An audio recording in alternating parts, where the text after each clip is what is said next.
Yeah. May aakyat tayo sa taas.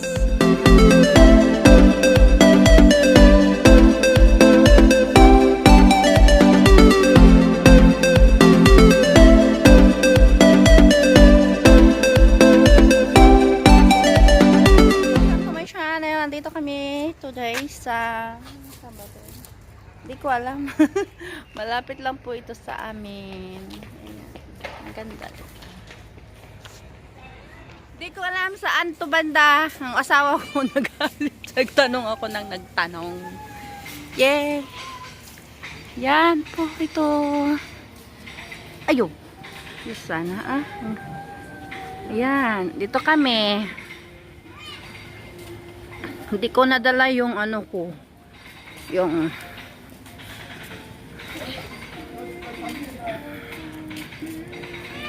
ayan. Yes, sana. Hindi ko nadala yung tripod ko. Isa.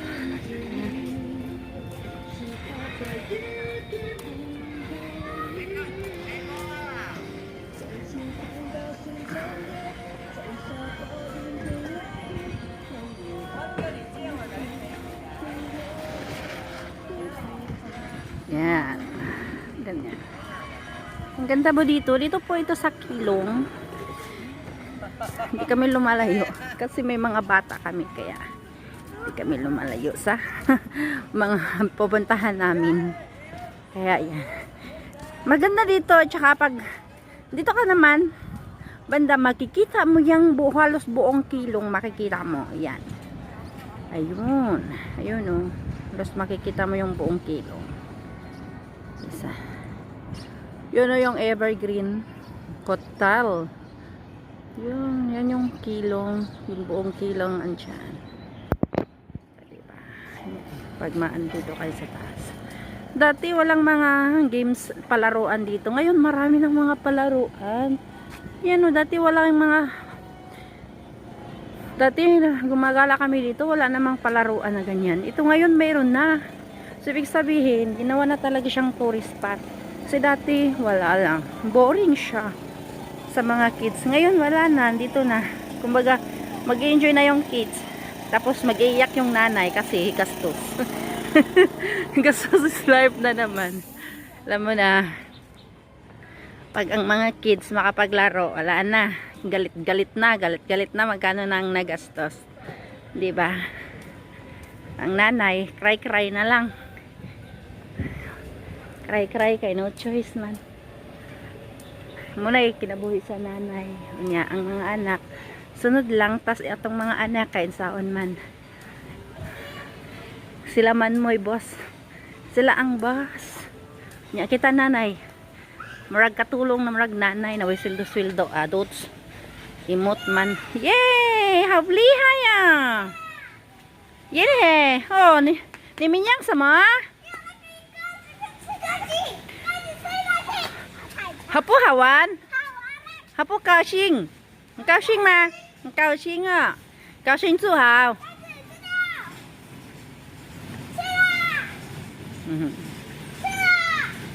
Oh. Ta ting dao ni da sai kan pa ni.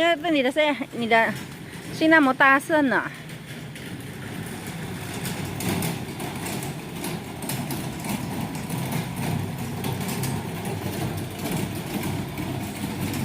Nag-enjoy sila. Meron kasi ano dito mga ibon na pinapatuka. Anyway, meron silang tinda na patuka. Kaya lang kami ay yung asawa ko nagdala yung ano, yung sa almusalan na mga ano, yung mga gilid ng sliced bread. 'Di ba sa mga almusal kasi dito, almusalan na ano, ang sliced bread hinihiwa nila yung gilid. Hindi kasali yun sa ano, sa kinakain yung gilid, o di ba? Iba ang chiko, nililinis nila yung sliced bread. Kaya yon, nanghingi yung asawa ko kaya dinala nila dito. Kaya hindi na kami nag-waste ng money, nagbili ng pagkain sa ibon kasi mayroon na silang bit-bit. Mayroon na silang dalang pagkain kasi sama. Ang ganda dito.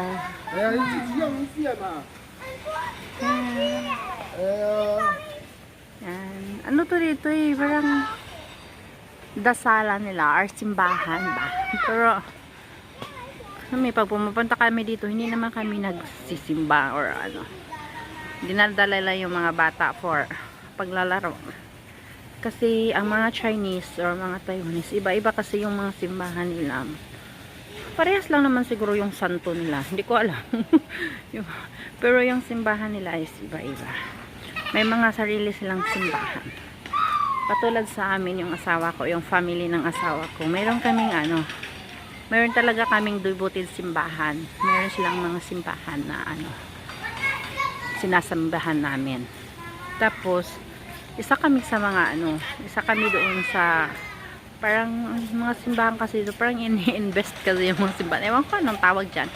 Tapos isa kami sa mga ano doon, mayroon kaming mga pangalan doon sa simbahan na yan. So, may mga kanya-kanyang ano dito. Hindi ko alam anong tawag nila. I don't know. I don't have idea. Basta kayo nakikisama lang ako sa husband.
Mabubwisit lang sila sa kakahanap. Maubos yung time sa kakahanap ng parkingan kung saan makapark.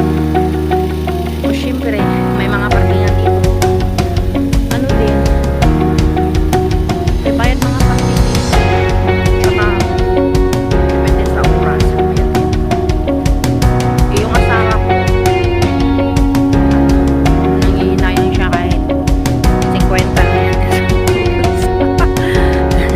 Pero is life for myself. And then, mahirap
kasi ang dapat magkaintindihan na kayo magkasama kahit mayroon kayong language barrier. Kasi talaga ako, marunong ako magsalita.